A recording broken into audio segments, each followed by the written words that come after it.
Akhirnya setelah itu Kang Bale pun mengetahui bahwa sosok Nopi yang bersama dengan Kang Bale di ruangan itu adalah bukan Nopi, melainkan setan, intinya kayak gitu, jurig lah.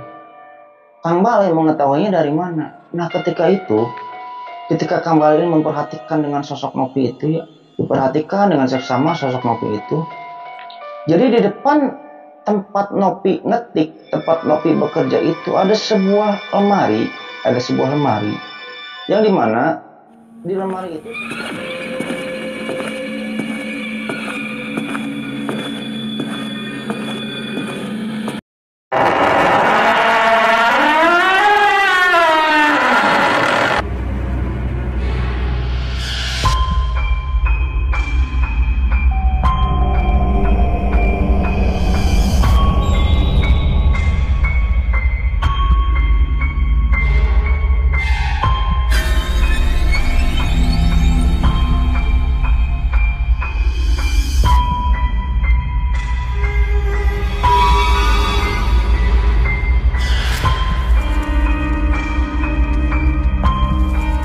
Assalamualaikum warahmatullahi wabarakatuh. Bismillahirrahmanirrahim. Alhamdulillahirrahmanirrahim. Wabillahi nasta'in ala umuri dunya waddin. Wassalatu wassalamu ala asyrofil anbiya wal mursalin wa ala alihi washabihi ajmain. Oke, developers, kembali lagi bersama saya Lucky Developer.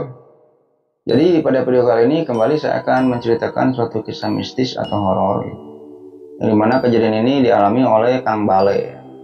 Jadi Kang Bale ini asalnya dari Purwakarta, dan tempat kejadian ini adalah di sebuah pabrik ikan yang ada di Jakarta.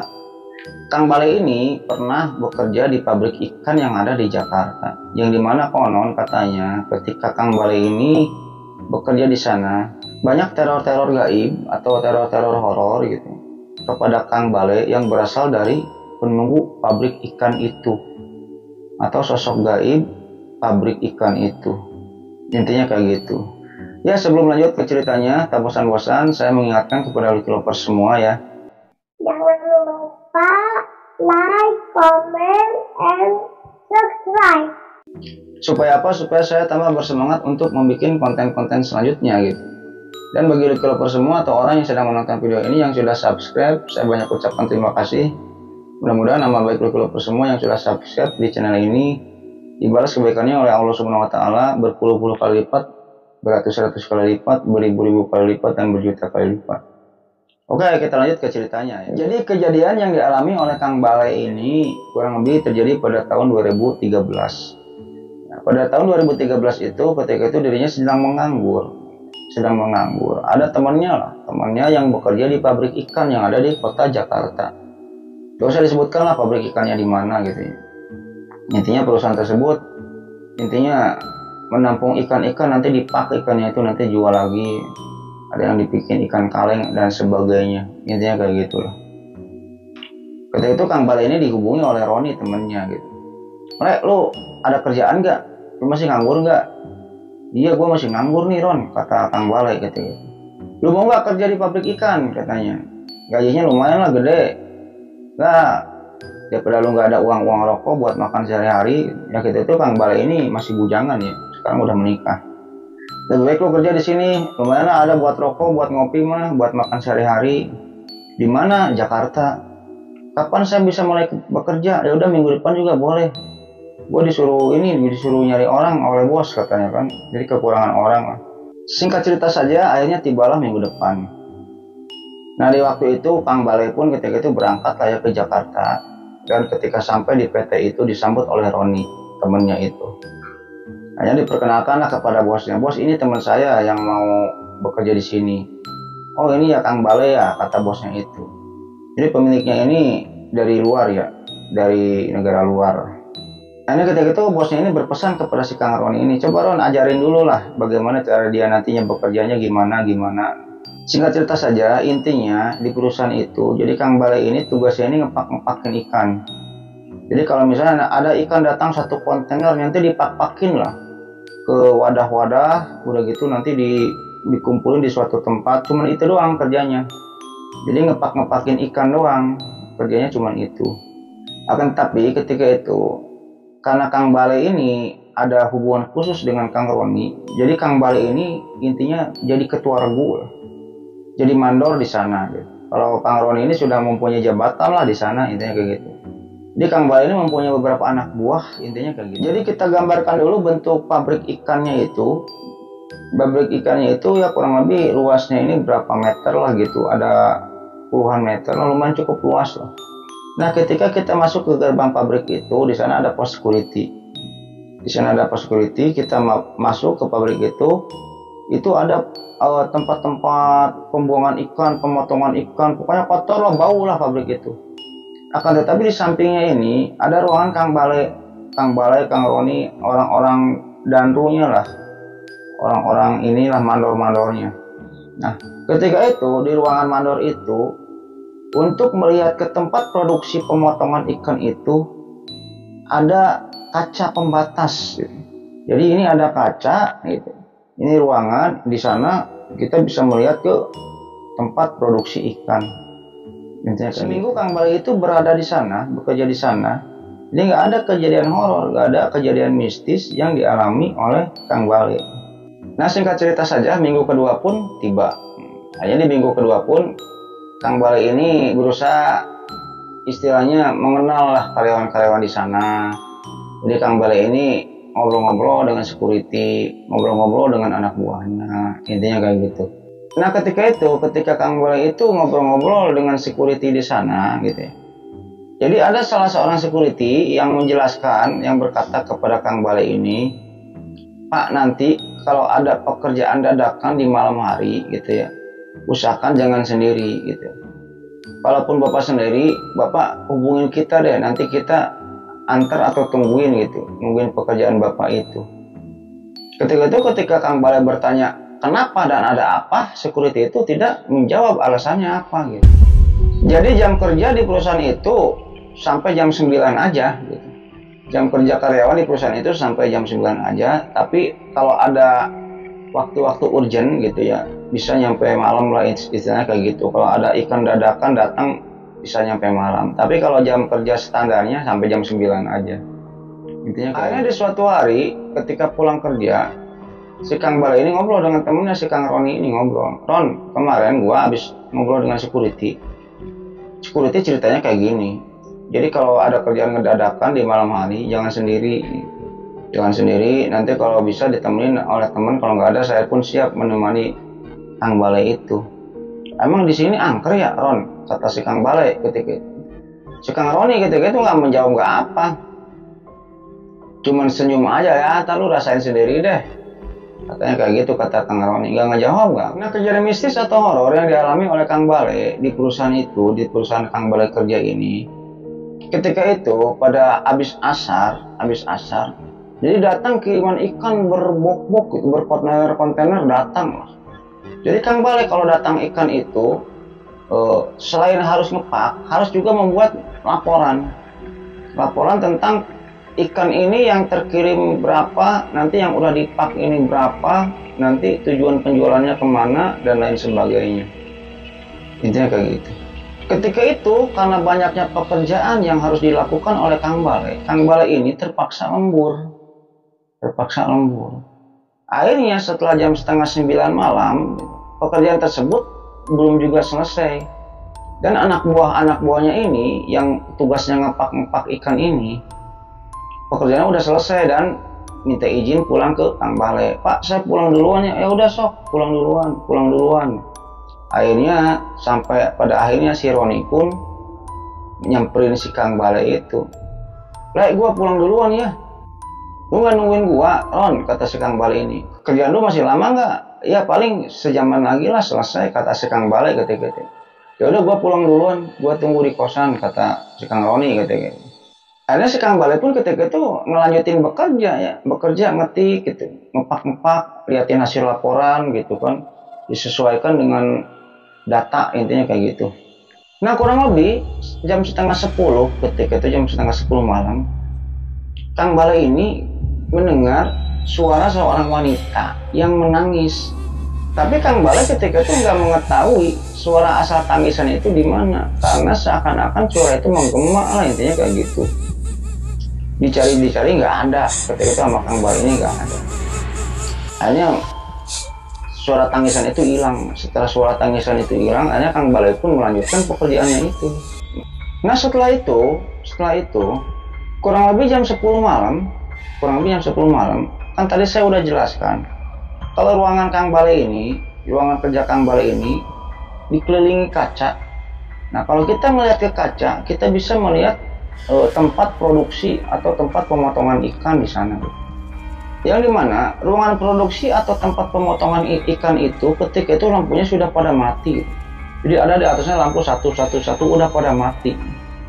Nah ketika itu Kang Balai ini dikagetkan karena apa? Karena ketika itu ada satu buah lampu yang tiba-tiba menyala sendiri di ruang produksi ikan itu. Menyala sendiri. Ketika Kang Balai ini menengok ke arah lampu itu, jadi Kang Balai ketika itu melihat ada sosok wanita. Wanita itu telanjang. Tapi posisi wanita itu sedang duduk membelakangi Kang Balai. Sedang duduk di atas meja. Jadi di sana ada meja untuk pemotongan ikan gitu. Sedang duduk di atas meja, posisinya telanjang, tapi posisinya membelakangi Kang Balai. Lah itu siapa, kata Kang Balai itu ya. Ketika itu Kang Balai melihat dengan jelas, karena jarak wanita itu dengan Kang Balai ya kurang lebih 15 meter lah. Jarak wanita itu dengan Kang Balai. Akhirnya Kang Balai ini menghampiri wanita itu dengan memanggil panggilan wanita gitu, Mbak. Sedang apa Mbak, katanya kan. Kang Balai pun melangkah selangkah demi selangkah gitu ya. Selangkah demi selangkah ke arah wanita yang sedang telanjang itu, wanita telanjang itu yang posisinya membelakangi Kang Balai. Setelah kurang lebih jarak Kang Balai dengan wanita itu kurang lebih 7 meteran, lampu yang ada di tempat itu mati lagi, dak. Sehingga Kang Balai tidak bisa melihat sosok wanita yang telanjang itu, yang posisinya membelakangi Kang Balai. Akhirnya ketika itu Kang Balai pun menyalakan lampu handphonenya. Ketika dinyalakan lampu handphonenya, sosok wanita itu sudah nggak ada. Sosok wanita yang telanjang yang membelakangi Kang Balai yang sedang duduk di atas meja pemotongan ikan itu sudah nggak ada. Ya akhirnya setelah itu Kang Balai pun lari. Kang Balai pun lari menuju pos security dan menceritakan kejadian yang dilihatnya itu. Akhirnya esok harinya pun kejadian yang dialami oleh Kang Balai ini booming di PT itu, di perusahaan itu booming. Semua karyawan pada tahu. Yang dimana ketika itu karyawan yang mengetahui tentang kejadian itu seolah-olah hal tersebut biasa. Jadi hanya tersenyum-senyum dan meledek Kang Balai gitu. Makanya Pak, kalau malam-malam jangan sendiri kalau di sini. Di sini itu terkenal angker, katanya kayak gitu. Konon banyak karyawan yang mengalami atau yang melihat sosok wanita itu. Tapi kalau posisinya telanjang itu baru Kang Balai katanya yang mengalaminya gitu.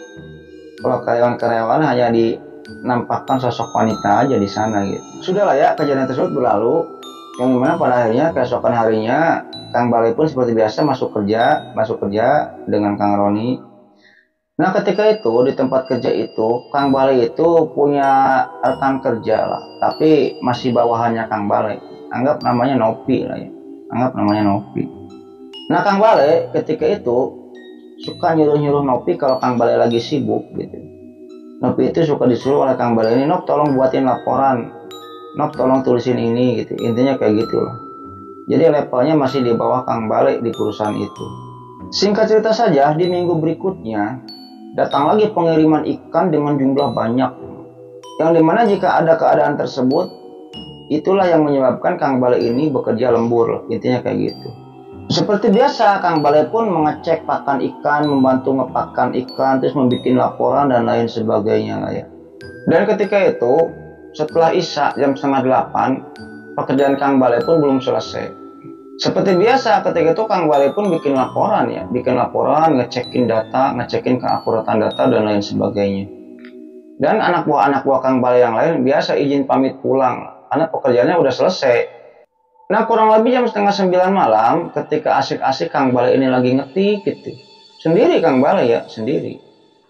Kang Balai ketika itu dari luar ruangannya itu mendengar suara langkah kaki gitu.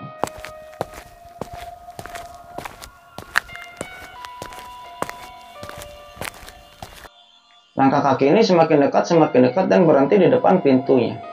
Dan tidak lama setelah itu ada seseorang yang membukakan pintu. Pintu ruangannya Kang Bale ini dibuka sama orang itu. Ketika dibuka, Kang Bale ketika itu melihat sosok Nopi. Ditanya oleh Kang Bale ketika itu, "Nop belum pulang?" katanya. "Belum Pak," kata Nopi ketika itu. "Bapak lagi lembur ya? Ada yang bisa saya bantu nggak Pak?" kata Nopi ketika itu. "Ya udah Nop, kebetulan nih pekerjaan saya banyak," kata Kang Bale ketika itu. "Nih kamu bantuin ya ngecekin data ini, terus ketik data ini, intinya diberikan pekerjaan lah Nopi itu ketika itu sama Kang Bale. Dan Kang Bale pun mengerjakan pekerjaan yang lain. Singkat cerita kayak gitu. Jadi Nopi di ruangannya Kang Bale itu ketika itu cuma 2 orang, Nopi dan Kang Bale. Tutur Kang Bale ketika itu, sosok Nopi ini cantik. Intinya Kang Bale juga suka sama Nopi, tapi kan gengsi ya. Kang Bale ini atasannya, gengsi lah. Sehingga kata Kang Bale ketika itu, ketika Kang Bale ini berdua dengan Nopi di ruangannya itu ya seperti ketiban durian runtuh. Intinya kayak gitu. Nah ketika itu, menurut penuturan Kang Bale, ketika Kang Bale ini sedang berdua di ruangan itu dengan Nopi. Jadi Nopi itu seolah-olah kayak memberikan kode ke Kang Bale lah. Kodenya gimana gitu. Jadi ketika Bale ini sedang asik-asik mengerjakan tugas gitu ya, mengerjakan kerjaannya itu, Kang Bale kan bentar-bentar ngelirik ke Nopi gitu. Jadi Nopi itu suka ngeliatin Kang Bale. Ketika Kang Bale ini melihat ke Nopi, Nopi itu senyum gitu. Terus Nopi ngerjain tugasnya lagi. Udah gitu Nopi ini ngelirik lagi ke Kang Bale. Terus Kang Bale ngelirik lagi ke Nopi. Terus Nopi itu senyum gitu. Dan hal tersebut tidak biasa dilakukan Nopi kepada Kang Bale. Gitu kan, Kang Bale ini sehari-harinya sudah bekerja dengan Nopi. Ya Nopi mah orangnya cuek-cuek aja. Kalau misalnya ada pekerjaan, "Pak ini bisa saya bantu, tolong kerjaan." Kalau udah selesai, "Pak ini udah selesai," dingin lah.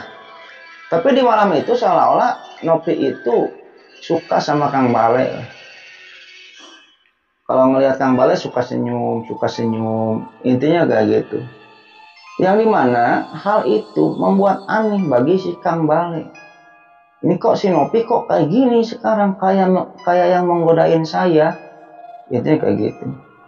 Akhirnya setelah itu Kang Bale pun mengetahui bahwa sosok Nopi yang bersama dengan Kang Bale di ruangan itu adalah bukan Nopi, melainkan setan. Intinya kayak gitu. Jurig lah.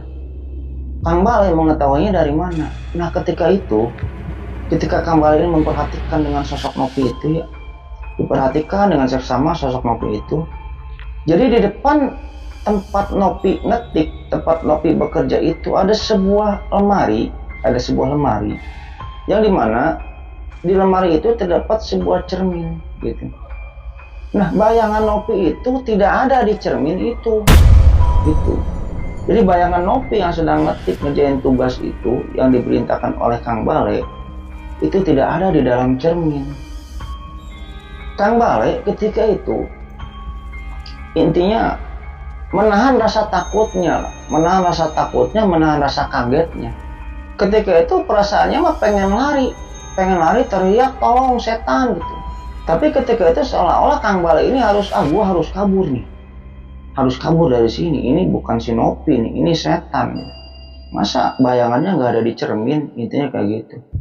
Dan ketika itu Kang Bale ini pergi ke arah pintu keluar gitu. Dengan izin dulu ke Nopi. "Nop, saya keluar dulu bentar beli rokok ya," kata Kang Bale ketika itu. Nopi ketika itu cuman tersenyum, tapi senyuman Nopi ketika itu seolah-olah senyuman yang mengetahui bahwa Kang Bale ini sudah mengetahui bahwa itu bukan Nopi. Intinya kayak gitu. Hanya Kang Bale pun melangkah ke pintu keluar gitu ya. Setelah sampai ke depan pintu, Kang Bale pun membuka pintu keluar itu. Ketika dibuka, pintunya terkunci. Kuncinya ada ngegantung di sana di pintu itu, tapi dibuka kayak gitu nggak kebuka, terkunci. Karena ketika itu Kang Bale pun memaksa itu untuk membuka pintu itu, tapi tetap terkunci.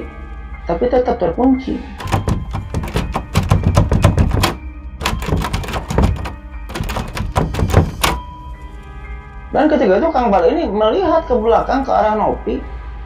Nopi ini lagi duduk dan melihatin Kang Bale sambil tersenyum. Senyum aja Nopi itu kepada Kang Bale. Tapi mukanya tidak menyeramkan, mukanya ini muka Nopi, ketika itu muka Nopi. Akhirnya ketika itu Nopi ini berdiri, setelah berdiri ngomong ke Kang Bale ini, pintunya terkunci ya Pak? Pintunya terkunci ya Pak? Sini saya bantu bukain pintunya, kata Nopi ketika itu. Akhirnya ketika itu Nopi pun jalan ke arah Kang Bale. Lah jarak Kang Bale dengan Nopi ketika itu kurang lebih 15 meteran. Nopi pun ketika itu jalan ke arah Kang Bale. Kang Bale di sana sangat ketakutan sekali karena mengetahui ini bukan Nopi. Akhirnya dibuka-buka, pintunya tetap tidak bisa terbuka. Nopi pun ketika itu semakin dekat ke Kang Bale gitu, sambil senyum. Nopi itu sambil senyum. Yang dimana ketika Nopi ini semakin dekat dengan sangat terpaksa gitu, Kang Bale pun ketika itu mengambil sebuah kursi, dilipat kursinya, dan Kang Bale pun memecahkan sebuah kaca gitu. Jadi Kang Bale ini keluar dari ruangan itu bukan lewat pintu tapi lewat kaca gitu. Dipecahkan kacanya oleh Kang Bale. Pecahlah kacanya itu. Akhirnya Kang Bale pun langsung naik ke atas kaca itu, langsung lari ke ruang security. Nah, ketika Kang Bale itu dalam perjalanan ke security gitu, di ruangan kerja Kang Bale itu, Kang Bale mendengar suara tertawa kuntilanak. Dia mendengar tertawa tersebut gitu ya, Kang Bale semakin yakin itu bukan Nopi gitu. Tapi ketika itu Kang Bale tidak melihat sosok yang tertawa itu. Ketika itu Kang Bale hanya mendengar suaranya saja. Intinya kayak gitu. Setelah Kang Bale sampai ke ruangan security gitu, akhirnya ditanya oleh security, kenapa Pak lari-lari, katanya, kenapa lari-lari? Diceritakan oleh Kang Bale kayak gini. Kata security yang jaga, ya kan kata saya udah bilang kalau Bapak lagi lembur, ada kerjaan tugas atau apa di malam hari, biar kita temenin. Hanya diceritakan oleh security bahwa perusahaan itu angker, banyak penunggunya. Ya konon didominasi oleh kuntilanak, intinya kayak gitu. Ya tentunya security ketika itu ada yang melihat pocong di sana, ada yang melihat kuntilanak dan lain sebagainya. Dan setan-setan di sana juga suka menampakkan seseorang gitu, suka menampakkan karyawan-karyawan yang ada di sana, berkamuflase, menyamar lah, intinya kayak gitu. Bukan Kang Bale aja gitu yang diteror oleh sosok gaib itu, hampir semua karyawan yang ada di sana sudah diteror oleh sosok gaib di sana. Setelah itu, keesokan harinya dipanggil Kang Bale ini oleh bosnya itu karena apa? Telah memecahkan kaca. Akhirnya Kang Bale pun mengganti kaca tersebut dengan uang gajinya. Konon gajinya gede lah di sana gitu. Dengan uang gajinya. Ketika mendengar cerita Kang Bale, si bosnya ini cuma senyum-senyum dan tertawa-tawa. Kamu baru tahu ya di sini angker gitu. Makanya kalau malam kamu jangan kerja sendiri gitu. Jadi si bosnya ini dari luar negara Indonesia, tapi bahasa Indonesianya sudah lancar lah. Ya Kang Bale pun bekerja di sana kurang lebih 1 tahun gitu ya, 1 tahun. Ya selama bekerja di sana Kang Bale pun selain tadi yang saya ceritakan sudah sering gitu ya mengalami kejadian horor atau mistis di perusahaan itu. Ya seperti ada yang menangis di kamar mandi gitu ya, ada anak-anak kecil yang lagi main lari-larian di dalam itu gitu ya, di dalam PT itu gitu. Ketika Kang Bale ketika itu sedang kerja malam, ini kayak gitulah. Dan Kang Bale pun bekerja di sana sekitar 1 tahun, dan setelah 1 tahun Kang Bale pun resign untuk bekerja di sana karena Kang Bale ini mendapatkan pekerjaan baru lah ya di kota Purwakarta. Dan tidak lama dari sana Kang Bale ini menikah akhirnya. Kayak gitu di Kelovers. Ya mungkin gitu aja di Kelovers ya, itu sekelumit cerita tentang kisahnya si Kang Bale. Ya, terima kasih Kang Bale sudah mengirimkan cerita ini kepada saya. Ya ambil sisi baiknya, buang sisi jeleknya lah ya. Ambil sisi baiknya, buang sisi jeleknya. Dan terima kasih kepada Kelovers semua yang sudah menonton video ini sampai dengan selesai. Dan sebelum videonya saya tutup, tak bosan-bosan saya mengingatkan kepada Lucky Lovers semua ya. Jangan lupa like, comment, and subscribe. Supaya apa? Supaya saya tambah bersemangat untuk membuat konten-konten selanjutnya. Dan bagi Lucky Lovers semua atau penonton yang sedang menonton video ini yang sudah subscribe, saya banyak ucapkan terima kasih. Mudah-mudahan amal baik Lucky Lovers semua yang sudah subscribe di channel ini dibahas kebaikannya oleh Allah Subhanahu wa Ta'ala berpuluh-puluh kali lipat, beratus kali lipat, beribu kali lipat, dan berjuta kali lipat. Dan sebelum videonya saya tutup, tak bosan-bosan saya akan mendoakan kepada Lucky Lovers semua ya. Allahumma inna nas'aluka bi anna lakal hamdu la ilaha illa anta wa laka la syarika laka al-mananu badi'us samawati wal ard dzul jalali wal ikram ya hayyu ya qayyum.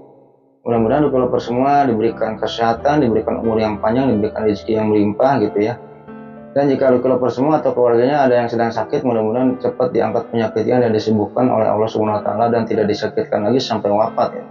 Dan bagi yang masih sehat atau keluarganya yang masih sehat, mudah-mudahan diperpanjang nikmat sehatnya oleh Allah Subhanahu wa Ta'ala dan tidak disakitkan lagi sampai wafat ya. Dan jika Lucky Lovers semua ada yang belum punya jodoh nih, baik cewek maupun cowok gitu ya, ya mudah-mudahan Allah Subhanahu wa Ta'ala cepat mempertemukan jodohnya masing-masing gitu ya. Jika seorang cowok dipertemukan dengan seorang wanita yang baik, yang cantik, yang solehah, yang sayang kepada suami.